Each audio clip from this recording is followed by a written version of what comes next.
3 months before Joni Lamb said "I do" to Doug Weiss, a man she had never met sat down and wrote her a letter.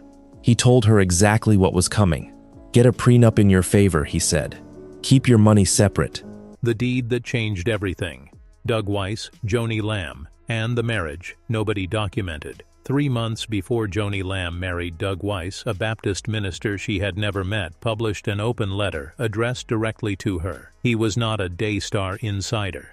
He had no personal relationship with the Lamb family. He was an outside observer who had been watching the public timeline of the relationship unfold and had drawn the same conclusion that any family law attorney would have drawn in a first consultation. "Get a prenuptial agreement in your favor," he wrote. "Keep your finances entirely separate. Make sure your new husband understands he is a guest in what you have built, not its new owner. Keep the door open for him to maintain his own assets independently, just in case." 3 months later, Joni Lamb married Doug Weiss anyway. And on March 2026, as Joni's health was entering its final and most serious decline, she filed a legal document that transferred a nearly $3 million Florida condominium out of any ambiguous shared status and into a personal revocable trust she alone controlled. Doug Weiss's implied interest in that property, the beachfront condo that had spent 3 years functioning as the most visible symbol of what he had married into, was removed from him through a single unilateral filing that required no signature from him, no court approval, and no negotiation of any kind. He was never warned it was coming. The public was never told it had happened. And the warning he had received 3 years earlier, the one that described almost exactly this outcome with near-professional precision, turned out to have been aimed at the wrong person.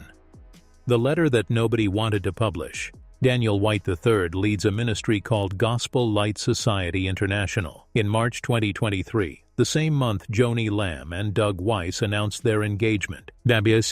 White published an open letter laying out his concerns about the relationship. The engagement had been announced barely a year after Marcus Lamb's death. Doug Weiss was, at the time of his public pursuit of Joni, still legally married to his wife of approximately 3 decades. White found the timeline troubling and said so directly. But what distinguished his letter from ordinary criticism was its specificity. He was not writing a theological objection. He was writing practical financial advice, the kind a wealth management attorney would offer a high net worth individual entering a second marriage late in life. Separate your assets. Document what belongs to whom. Establish clearly that your new partner enters your life as a participant in what you have built, not as a co-owner of it. That advice, taken on its face, reads as protection for Joni. But there is a dimension to it that almost every outlet covering this story has missed. A prenuptial agreement protects both parties. It draws a clean, legally enforceable line around what belongs to each person before the marriage begins. Without that line, the community property rules of Texas do not ask about fairness or intention. They apply a formula, and that formula creates exposure in both directions, for the wealthier spouse and for the spouse arriving with comparatively little. White was not merely warning Joni to protect herself from Doug. He was implicitly also warning Doug to protect himself from the ambiguity of entering an enormous marital estate without documentation. The warning described the risk that both of them were walking into. Joni ignored it in one direction. Doug ignored it entirely. White published follow-up pieces reiterating the same concern over the months that followed, by his own account producing 3 separate articles before the June 2023 wedding. The marriage proceeded.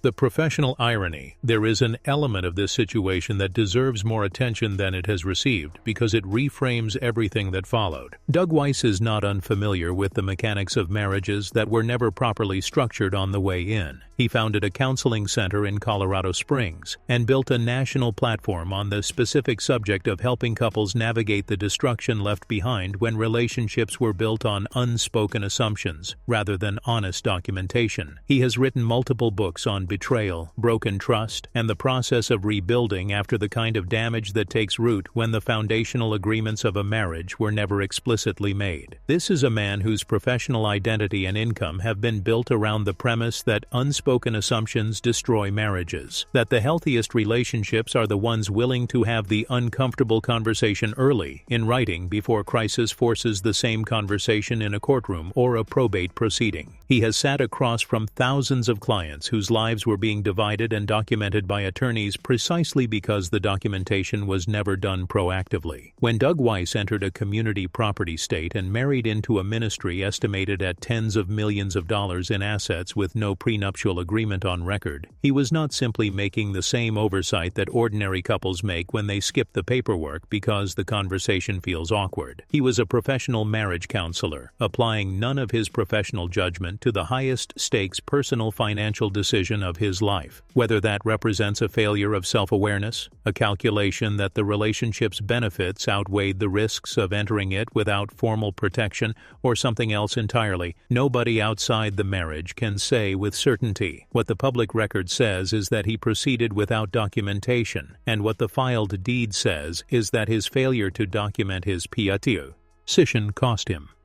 What Texas law actually does. Community property is a term that gets referenced frequently in discussions of this story, without the underlying mechanics being explained clearly. The clarity matters because it is the entire legal foundation on which everything that followed was built. In a community property state, anything either spouse earns or acquires during the marriage is presumed to belong equally to both of them, not because of a will, not because of a stated intention, because of a legal default that activates automatically at the moment two people legally marry. Without a written agreement establishing otherwise, a home purchased during the marriage, income earned during the marriage, accounts opened and investments made while the marriage is active. All of it begins its legal life as shared property unless a signed document draws a boundary. That default creates exposure in every direction. It does not only expose a wealthier spouse to claims from a less wealthy one, it creates an ambiguous legal character around every acquisition made during the marriage that neither party has formally defined. The precision of that ambiguity is the whole story. When Doug Weiss married into the Lamb estate without a prenuptial agreement, Texas law did not simply expose Joni's pre-existing wealth to a potential claim from him. It also meant that anything acquired during the marriage, including the Destin condominium purchased 3 months after the wedding, carried an undefined shared character that neither party had bothered to put in writing. There are ways to address that ambiguity. A prenuptial agreement, negotiated and signed before the wedding, is a mutual process requiring full financial disclosure from both parties. A postnuptial agreement, signed after the ceremony, works on similar terms but requires additional consideration to be enforceable. Both are documents that require both spouses to participate. A revocable trust and a quitclaim deed are different instruments entirely. They are tools any individual property owner can deploy unilaterally, on their own initiative, without the other spouse's knowledge or consent, at any point before death. They do not renegotiate the terms of the marriage. They simply remove a specific asset from the ambiguous middle and place it into a clearly defined structure that one person controls alone. That distinction is the legal hinge on which this entire story turns. A prenuptial agreement is a conversation two people have as equals before the marriage begins. A quitclaim deed is a decision one person makes alone without warning the other, as late as the day before death. Doug Weiss was told to secure the first kind of protection. What he encountered 3 years later was the second kind, executed against him. The condo and the deed.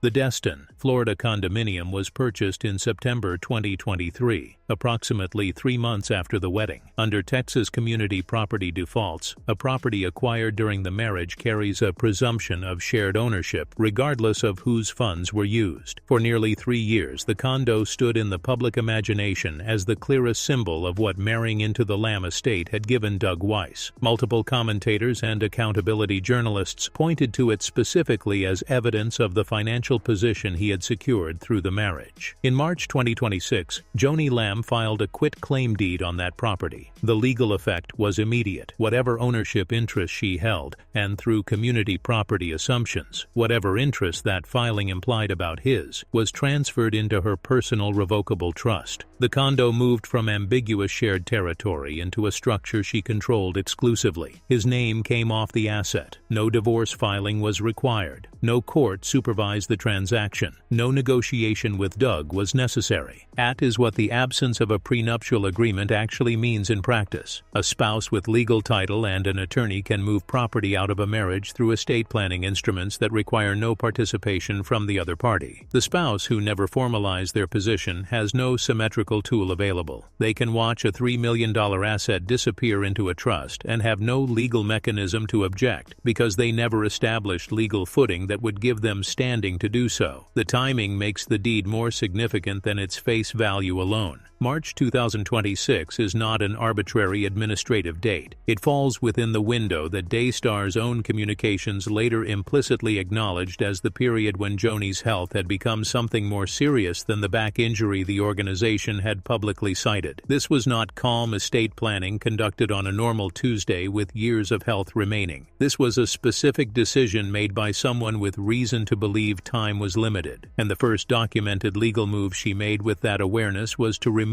her husband's implied interest from one specific high-value property. Decisions made by people who understand they are dying about who receives protection and who does not are among the most honest available information about what those people actually believed at the end of their lives. Joni Lamb, who had every reason to spend her remaining energy on ministry continuity or family peace, spent some of it ensuring that a Florida condominium would not remain ambiguous. That is a choice, and it tells you something.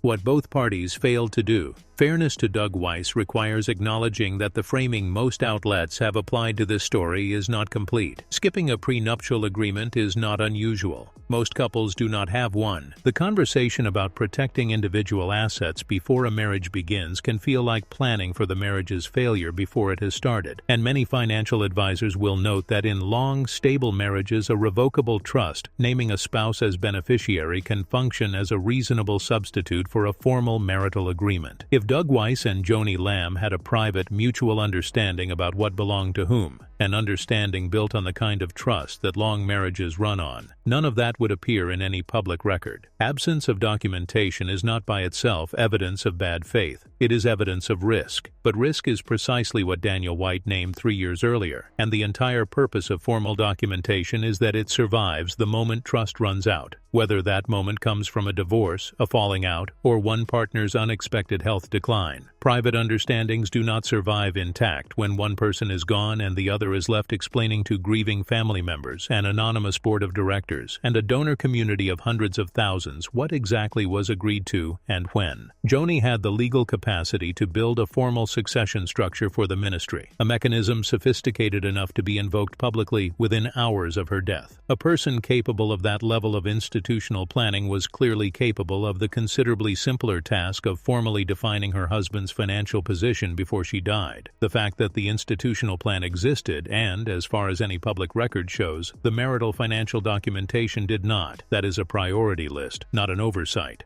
The pattern underneath Jonathan Lamb and Doug Weiss occupy very different positions in the Daystar story. Their relationships to Joni were entirely different. Their grievances are different. Jonathan was positioned by his father's written directive as the eventual successor to the ministry. That directive was never formalized into the corporation's governing documents. When the moment of succession arrived, the people holding institutional control made a different decision, and Jonathan had no legally binding protection to fall back on. The person controlling the paperwork decided how the story ended. Doug Weiss entered a community property state and married into a ministry estate without establishing his position in writing. When the person controlling the legal instruments decided to formalize the boundary around a $3 million asset, he had no documented standing to contest it. The person controlling the paperwork decided how the story ended. Two people, two entirely different situations, the same root cause. Neither had secured in writing what they assumed the relationship guaranteed them, and in both cases the assumption proved insufficient when tested by the person holding the pen.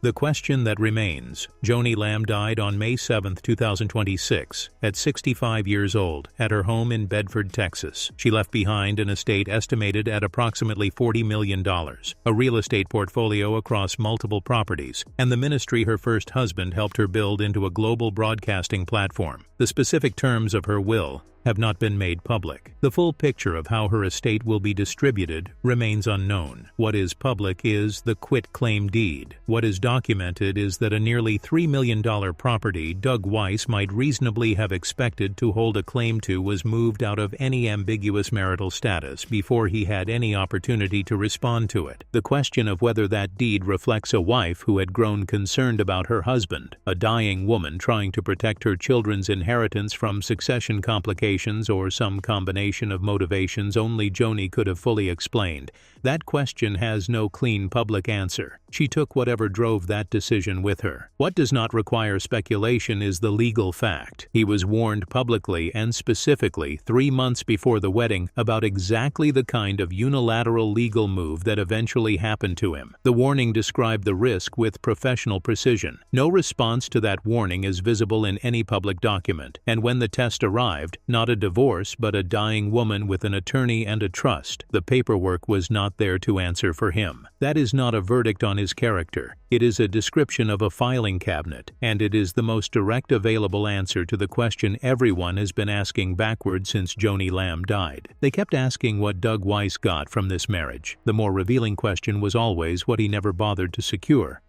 Thank you for watching.